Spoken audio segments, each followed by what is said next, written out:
ETF index mutual funds నేర్చుకుని stock మార్కెట్లో రాణించాలనుకుంటున్నారా? వెంటనే ఈ నెంబర్కి కాల్ చేయండి. నమస్తే, welcome back to Suman TV. Present మనతో పాటు ఉన్నారు అనలిస్ట్ మందరి కృష్ణారెడ్డి గారు. మీ దగ్గర గనక 500 నోట్ కానీ చూడండి, ఇది ఇలా కట్ అయిపోయింది కదా, అంటే చిరిగిపోయింది సైడ్. చాలా మంది దగ్గర 100 రూపీస్ కానీ 10 రూపీస్ 20 రూపీస్ 200 రూపీస్ నోట్లు కూడా ఇలా చిరిగిపోయి ఉంటాయి. అంటే చిరిగినప్పుడు వాటిని కొంతమంది అయ్యో చిరిగిపోయిందని చెప్పి పక్కన పడేస్తారు కొంతమంది. కానీ వీటిని కనుక మనం బ్యాంక్స్కి కానీ ఆర్బీఐ తీసుకెళ్తే, కార్యాలయానికి తీసుకుని వెళ్తే వాళ్ళు మనకి మళ్ళీ రిటర్న్గా మనకి రూపీ అనేది ఇవ్వడం జరుగుతుంది. అయితే దీంట్లో కొన్ని కండిషన్స్ కూడా ఉన్నాయి. ఆ నోటు ఎలాంటి సిచ్యువేషన్లో ఉంది, మరి కావాలనే చింపారా, సగానికి చిరిగిపోయిందా, నెంబర్ దగ్గర చిరిగిందా, ఫిగర్ దగ్గర చిరిగిందా, ఇవన్నీ కూడా చూస్తారు. సో దీనిపైన మరి మంచి సమాచారం సార్తో మాట్లాడదాము. నమస్తే సార్. నమస్తే అమ్మా. సార్, మనం గతంలో ఒక వీడియో చేసాం కాయిన్స్ గురించి. మన దగ్గర పాత కాయిన్స్ కనుక ఏమన్నా ఉంటే నోట్స్ మీద ఈ సిరీస్ కనుక నెంబర్ సిరీస్ ఉంటే మార్చుకుంటే ఈ డబ్బులు వస్తాయని చెప్పేసి దానిపైన మనకు చాలా కాల్స్ రావడం జరిగింది. చాలా మంది ఎక్కడికి వెళ్ళాలి ఏంటి అని ఇప్పటికీ దాని మీద కాల్స్ వస్తున్నాయి. సో మరి ఈరోజు ఏంటంటే మనకి ఇలా చిరిగిపోయిన నోట్లు ఏమన్నా ఉంటాయి సార్, ఇట్లా అంటే బ్యాంకుకి వెళ్తే కనుక తిరిగి ఇస్తారని చెప్తున్నారు. రూల్స్ ఏమన్నా ఉంటాయా? ఎలాంటి పరిస్థితుల్లో ఆ నోట్ చిరిగిపోయి ఉంటే మనకి సేమ్ అమౌంట్ మనకి వాపస్ వస్తుంది? కొంతమంది సగం ఇస్తామంటారు, అంటే అంతా ఇప్పుడు 500 తీసుకెళ్ళామని కూడా దాని సిచ్యువేషన్ చూసి ఇంత వస్తుంది మీకు 500 రాదు అంటే ఎలాంటి సిచ్యువేషన్లో ఉంటే ఒకసారి డీటెయిల్గా. చిరిగిపోయిన నోట్లు మార్పిడి చేసుకోవడానికి అవకాశం రిజర్వ్ బ్యాంక్ పుట్టినప్పటి నుంచి ఉంది. కానీ చాలామందికి ఈ విషయం తెలియదు. ఒక బ్యాంకులే కాదు, ప్రైవేట్ పర్సన్స్ కూడా చాలామంది తీసుకుని డబ్బులు ఇస్తారు. కానీ 100 రూపాయలు మీరు ఇస్తే వాళ్ళు 50 రూపాయలు ఇస్తారు. ఒక్కోసారి 20 రూపాయలు 10 రూపాయలు కూడా ఇస్తారు. దీనిలో ముఖ్యంగా తెలుసుకోవాల్సిన విషయం ఏంటంటే, నోటు మీద మీకు రెండు పక్కల దాని నెంబర్ ఉంటుంది. ఈ చివరిలో ఆ చివరిలో నెంబర్ ఉంటుంది. మీరు నెంబర్ జాగ్రత్తగా పరిశీలించాలి. ఇక్కడ నెంబర్ ఉంది, అలాగే ఈ పక్కన కూడా నెంబర్ ఉంటుంది. ఈ చివరిలో నెంబర్ ఉంటుంది, ఈ చివరిలో నెంబర్ ఉంటుంది. ఈ నెంబర్లు మాత్రం కంపల్సరీగా ఉండాలి, చూసుకోవాలి. ఇగో ఇక్కడ నెంబర్ ఉంది చూడండి. అంటే నెంబర్ దగ్గర చిరుగు ఉండకూడదు. ఈ పైన నెంబర్ ఉంది, ఈ నెంబర్ ఉంది. ఈ నెంబర్లు మాత్రం కంపల్సరీగా ఉండాలి. అచ్చా, నెంబర్ కట్ అవ్వకుండా ఉండాలి. నెంబర్ కట్ అవ్వకుండా ఉంటే డబ్బులు పూర్తిగా రావడానికి అవకాశాలు సేమ్ వాల్యూ వచ్చేస్తుంది. దీంట్లో ఇంకేంటంటే చిన్నది 1 రూపాయి 2 రూపాయలు అంటే ఇప్పుడు లేవనుకోండి, 5 రూపాయల నోట్లు 10 రూపాయల నోట్ల వరకు చిన్న నోట్లు ఏవైతే ఉంటాయో ఇది 50% మినిమం ఉండాలి. అంటే నోటు మొత్తం సైజులో చిరిగిపోయిన నోటు పక్క దాని మీద పెడితే 50% అన్న పైన రావాలి. 50% కైనా పైన వస్తే తీసుకుంటారు, 50% కన్నా లోపల ఉంటే తీసుకోరు. అంటే దాంట్లో కొన్ని ముక్కలు మాయమైపోయాయి పరిస్థితి ఉంటుంది. ఇలాంటి సిచ్యువేషన్స్ కూడా ఉన్నాయి. పెద్ద నోట్లు అయితే 100 రూపాయలు 500 రూపాయలు 2000 రూపాయలు అట్లా తీసుకున్నట్టయితే 40% వరకు కంపల్సరీగా పెద్ద నోట్లు, అంటే మామూలు చిరిగిపోకుండా నోట్ సైజులో తీసుకుంటే 40% పైన ఉండాలి. అంతకన్నా లోపల ఉంటే మాత్రం తీసుకో.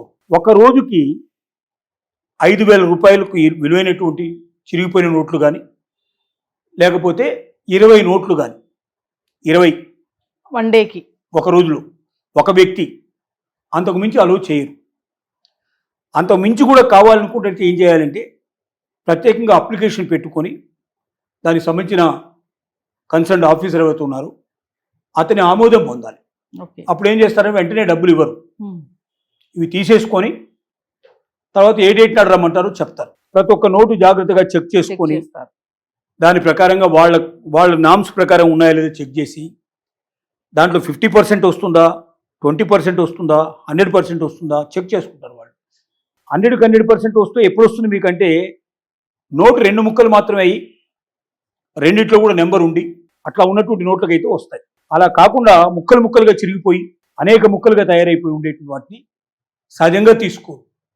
ఒకళ్ళు తీసుకున్నా కూడా 10%, 20%, 30% వచ్చేట్టుగా ఉంటాయి.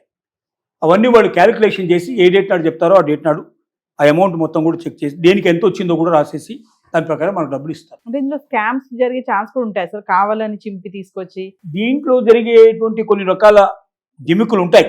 కానీ ఆ జిమ్మికులు చేసేటువంటి వాళ్ళ దగ్గర, ఎందుకంటే బ్యాంకులు కాబట్టి వాళ్ళు జాగ్రత్తగా పరిశీలన చేస్తారు, స్క్రూటీ చేసుకుంటారు, పర్ఫెక్ట్గా ఉంటేనే ఇస్తారు.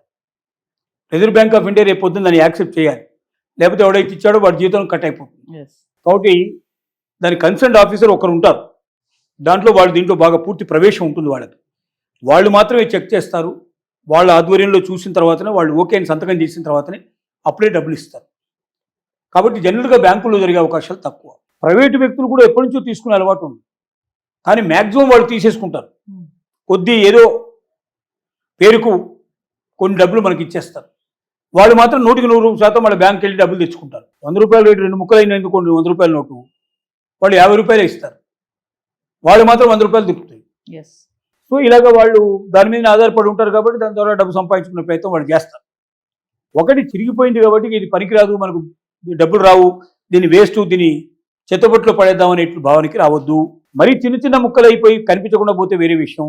తర్వాత పాత నోటు ఉంటే కూడా మరీ ఏదో 30 ఏళ్ళు 40 ఏళ్ళు కాకుండా 4-5 ఏళ్ళు 10 ఏళ్ళు లేదా బాగా దుమ్ము పట్టిపోయి ధూళి పట్టిపోయి నెంబర్లు సరిగ్గా కనిపించకుండా ఉండేటి పరిస్థితులు ఉంటే కూడా ఆ నెంబర్ల వరకు జాగ్రత్తగా కనీసం కనిపించేట్టు చేయగలిగితే అన్ని నెంబర్లు పర్ఫెక్ట్గా ఉండి పాత నోట్ అయినప్పటికీ తీసుకొని డబ్బులు ఇచ్చే అవకాశాలు ఉన్నాయి.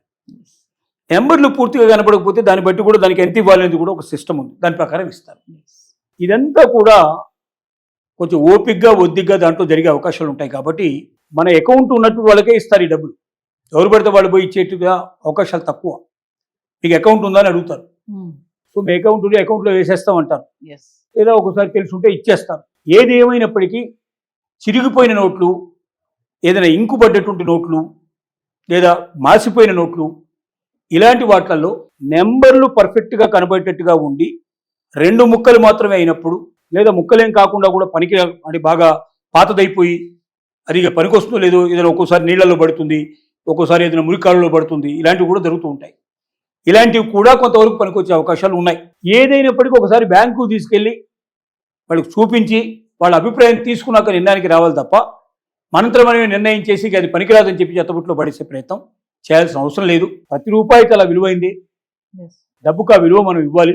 కాబట్టి ప్రతి ఒక్కరు కూడా తమ జీవితంలో మనీ మేనేజ్మెంట్ అనే దాంట్లో ఇలాగా కూడా మనం డబ్బు సంపాదించవచ్చు, మన డబ్బు పోకుండా మన డబ్బును మనం కాపాడుకోవచ్చు అనేటువంటి ఆలోచనకి ఈ ఇన్ఫర్మేషన్ పనికొస్తుందని మనం అనుకుంటాం. అయితే ఇంకొక ఇన్ఫర్మేషన్ సార్, ఇక్కడ బ్యాంక్స్ కాకుండా కొన్ని ప్రైవేట్ ఏజెన్సీస్ కూడా తీసుకుంటాయి కదా సార్, తీసుకొని పాత నోట్లు చిరిగిపోయిన నోట్లు తీసుకురండి మేము మీకు నోట్లు ఇస్తామని చెప్పి కొన్ని ప్రైవేట్ ఆర్గనైజేషన్స్ కూడా ఉంటాయి. మరి అదే ప్రైవేట్ వ్యక్తులు, ఇందాక నేను చెప్పింది అదే, ప్రైవేట్ ఆర్గనైజేషన్స్ అయినా ప్రైవేట్ వ్యక్తులైనా అంతా జరిగేది అదే. వాళ్ళు మనం 100 రూపాయలు ఇస్తే మనకు 10 రూపాయలు ఇచ్చే ప్రయత్నం చేస్తారు, వాడు మాత్రం 100కు 100 తీసుకునే ప్రయత్నం వాడు చేస్తాడు. కాబట్టి ప్రైవేట్ వ్యక్తుల దగ్గరికి పోవద్దు, ముందు బ్యాంకుకు వెళ్ళాలి. బ్యాంకు కాదన్నప్పుడు అలాంటప్పుడు ప్రైవేట్ వ్యక్తుల దగ్గరికి పోయి ఏదో 10-20 దొరికితే పర్వాలేదు, ఎంతో అంత 10%, 20%, 30% దొరుకుతుంది మనం వెతుక్కుంటే తప్పలేదు. కానీ ముందు బ్యాంకు వెళ్ళడం మంచిది. బ్యాంక్ అయితే మీకు ఎక్కువ భాగం మ్యాక్సిమం ఇచ్చే అవకాశం ఉంది. Thank you sir.